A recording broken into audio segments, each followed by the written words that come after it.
దేవుని పిల్లలైన మీకందరికీ ప్రభు అయిన యేసుక్రీస్తు వారి ప్రశస్తమైన నామమున వందనములు శుభములు తెలియజేస్తున్నాను. ఈ దినము దేవుని గ్రంథమైన బైబిల్ నుండి ఒక ప్రాముఖ్యమైనటువంటి విషయాన్ని మీకందరికీ తెలియజేయాలని నేను ఇష్టపడుతున్నాను. కనుక మీ మనసును దేవుని మాటల మీద ఉంచి ఆ మాటలలో ఉన్న సారాన్ని గ్రహించి మీ బ్రతుకుకు అన్వయించుకోవాలని ప్రభు పేరిట మీకు మనవి చేస్తున్నాను. కొరింథీయులకు రాసిన మొదటి పత్రిక 6వ అధ్యాయము 13వ వచనము మధ్య భాగం నుంచి చదువుకుందాం. దేహము జారత్వము నిమిత్తము కాదు గాని ప్రభు నిమిత్తమే. ప్రభు దేహము నిమిత్తమే. అర్థమైందండి? దేవుడు మనకు అనుగ్రహించినటువంటి ఈ దేహం జారత్వం నిమిత్తం కాదు. కొందరు యవనస్తులు ఒక మాట అనడం నేనున్నాను. ఎందుకంటే దేవుని గూర్చిన జ్ఞానం వారికి లేకపోవటం వలన యవనంలో ఉన్నప్పుడు కోరికలతో రగిలిపోతూ ఉంటారు కనుక వాళ్ళు ఏమంటారంటే, ఎంజాయ్ చేయడానికండి ఈ దేహం, ఎంజాయ్ చేయాలి. ఎందుకంటే ఈ యవనము మళ్ళీ రాదు. మనకు జీవితంలో ఒకే ఒకసారి వస్తుంది. కనుక ఈ యవనాన్ని మనము బాగా ఎంజాయ్ చేయడానికి వాడుకోవాలి. విన్నారా ఈ మాటలు? నేను విన్నాను. నేను చదువుకునే రోజుల్లో ఈ మాట విన్నాను కనుక నేను చెప్తున్నాను. మనుషుల మనస్తత్వం, యవనస్తుల మనస్తత్వం ఎలా ఉందో మీరు గమనించండి.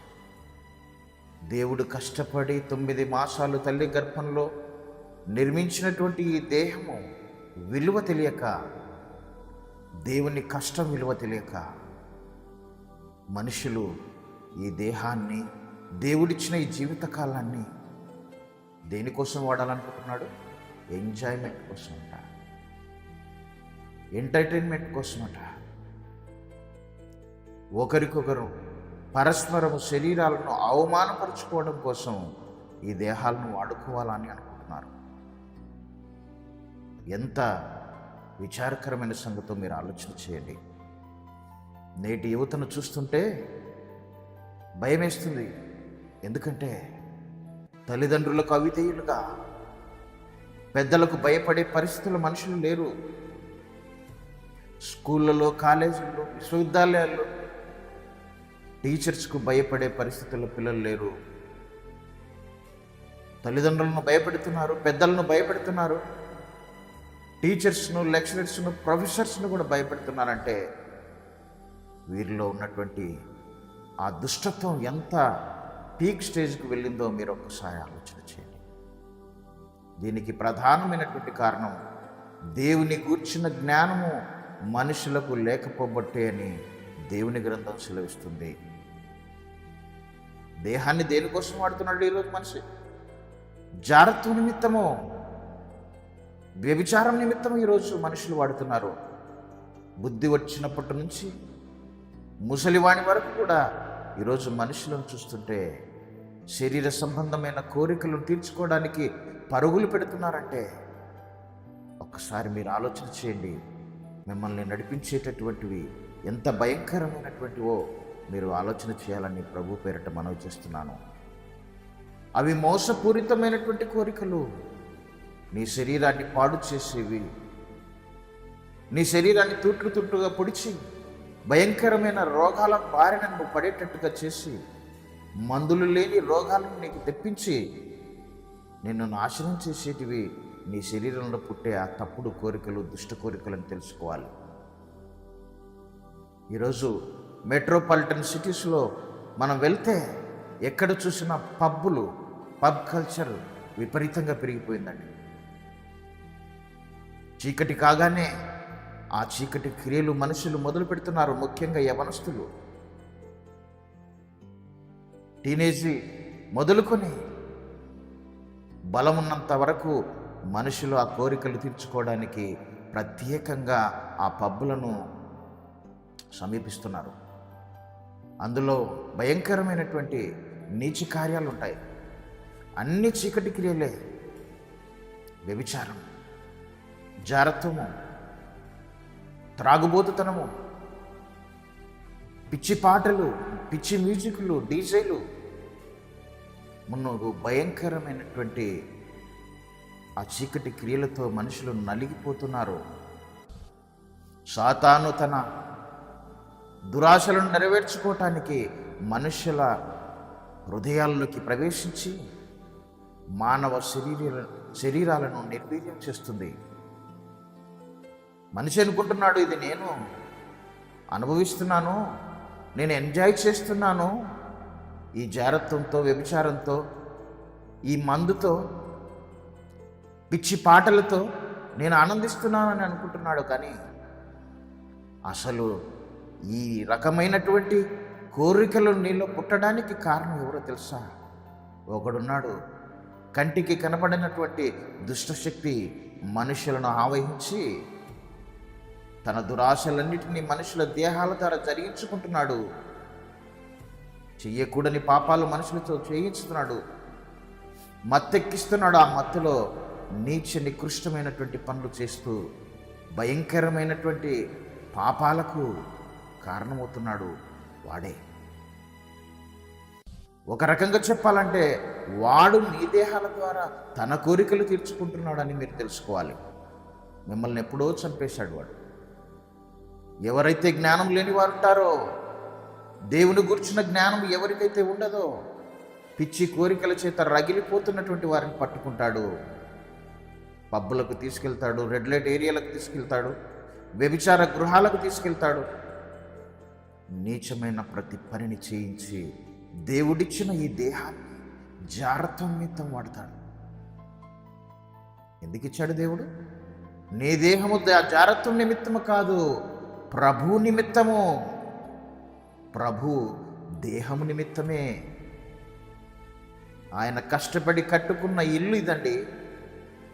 ఆయన కష్టపడి కట్టుకున్న ఇల్లు ఇది, నీ దేహం.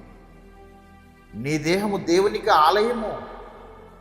ఆయన నివసించడానికి, ఆయన ఆత్మను నీలో ఉంచి ఆయనకిష్టమైనటువంటి సత్క్రియలు, ధర్మకార్యములు చేయటానికి ఆయన కట్టుకున్న ఇల్లు 9 మాసాలు నిర్మించుకున్నాడండి తల్లి గర్భంలో.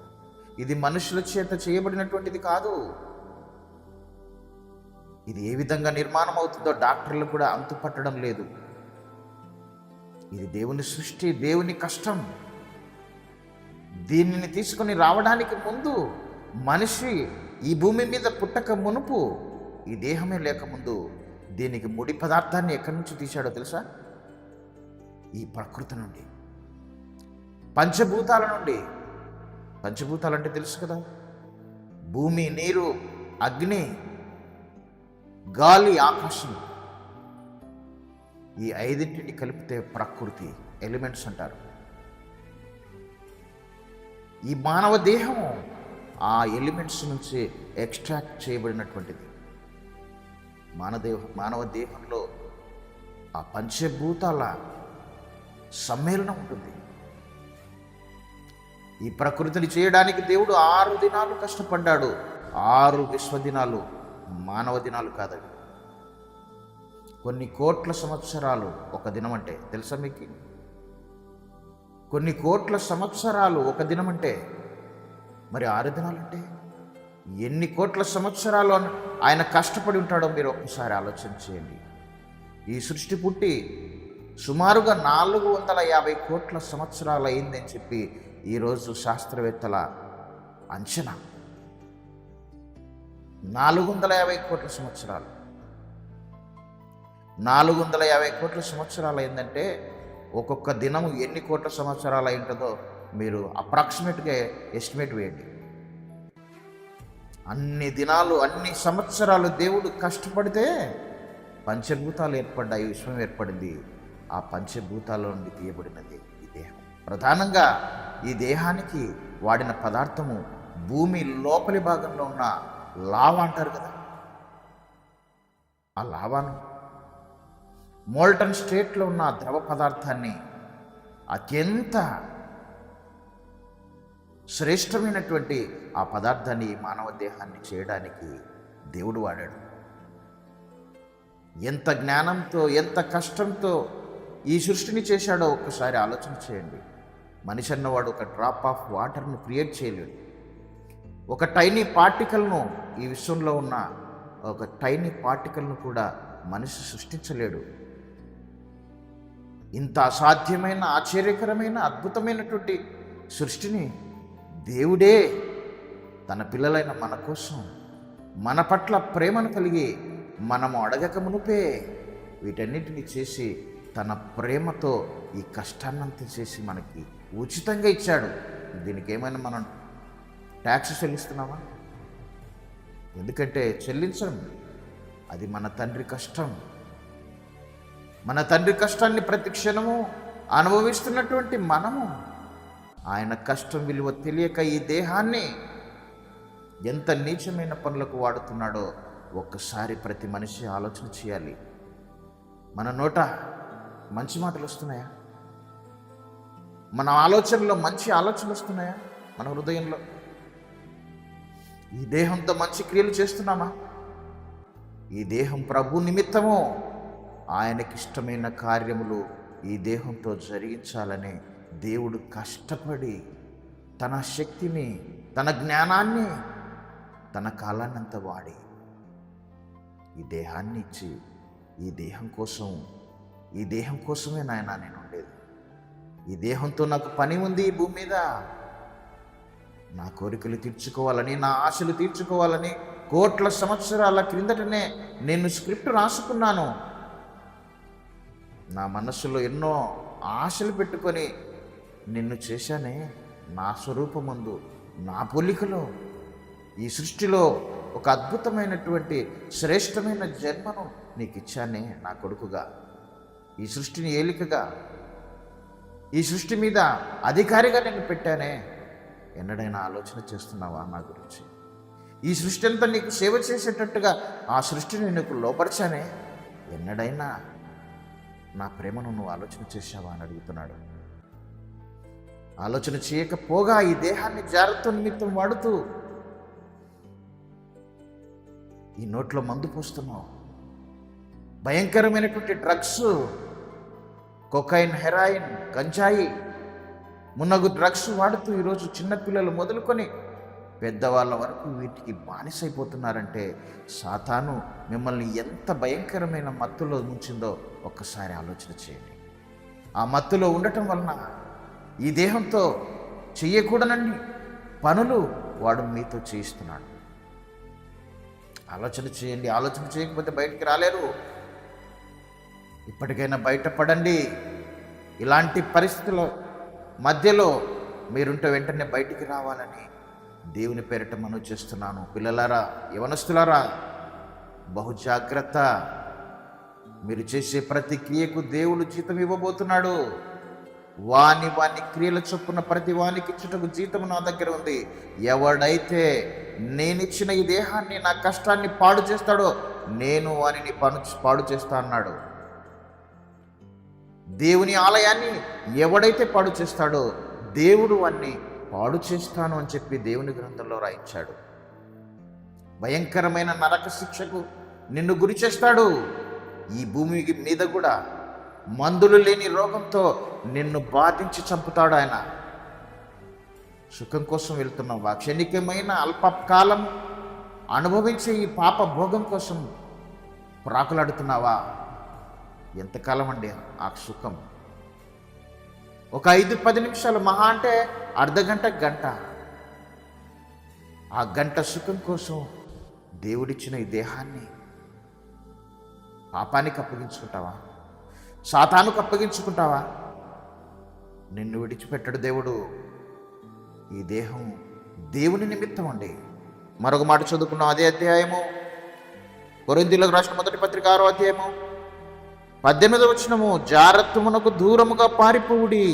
మనుష్యుడు చేయు ప్రతి పాపమును దేహమునకు వెలుపల ఉన్నది కానీ జారత్వం చేయువాడు తన సొంత శరీరమునకు హానికరముగా పాపము చేయుచున్నాడు. జారత్వానికి దూరంగా పారిపోండి అంటున్నాడు. ఎందుకంటే అది ప్రమాదం నాయన. మందులు లేని రోగాలు ఉన్నాయి దాని వలన వస్తున్నాయి మనిషికి. మందులు లేని రోగాలు నీకు వస్తాయి నాయన, నువ్వు చచ్చిపోతావు. అందమైనటువంటి స్త్రీలు, అందమైన పురుషులు ఎయిడ్స్ బారిన పడితే నల్లగా కట్టెగా మారిపోతారండి. నిన్ను ఎవరు రక్షించలేడు. నీ తల్లిదండ్రులు నిన్ను రక్షించలేరు, నీ బంధువులు నిన్ను రక్షించలేరు. చివరకు దేవుడు కూడా నిన్ను విడిచిపెడతాడు. కారణం, నీ దేహాన్ని నీకు ఇష్టమైనట్టు వాడావు, ఆయనకి ఇష్టమైనట్టు కాకుండా. కనుక జాగ్రత్త. 19వ వచనం, మీ దేహము దేవుని వలన మీకు అనుగ్రహింపబడి మీలోనున్న పరిశుద్ధాత్మకు ఆలయమై ఉన్నదని మీరు ఎరగరా? మీరు మీ సొత్తు కారు, విలువ పెట్టి కొనబడిన వారు కనుక మీ దేహముతో దేవుని మహిమపరచుడి. దేవుని మహిమపరచడానికే దేవుడు మనకి ఈ దేహాన్ని ఇచ్చాడు. మనం మన సొత్తు కాదు, దేవుని సొత్తు మనము. ఈ దేహము దేవుని వలన మీకు అనుగ్రహింపబడింది. మనుషుల వలన కాదు, ఇది తల్లిదండ్రుల వలన కాదు, డాక్టర్ల వలన కాదు, దేవుని వలన మనకు అనుగ్రహింపబడింది. దేవుని సృష్టి, దేవుని నిర్మాణం ఇది.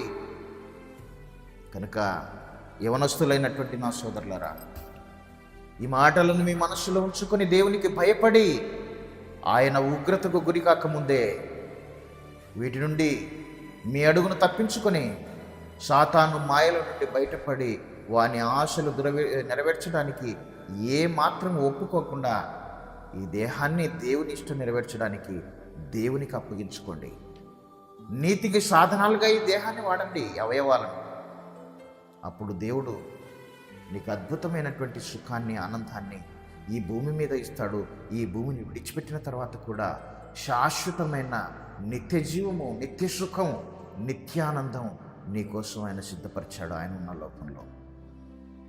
అలాగూ చేసి దేవుని సంతోషపెట్టి ఇక నుండైనా ఈ దేహాన్ని నీ దేవుని కోసం వాడు.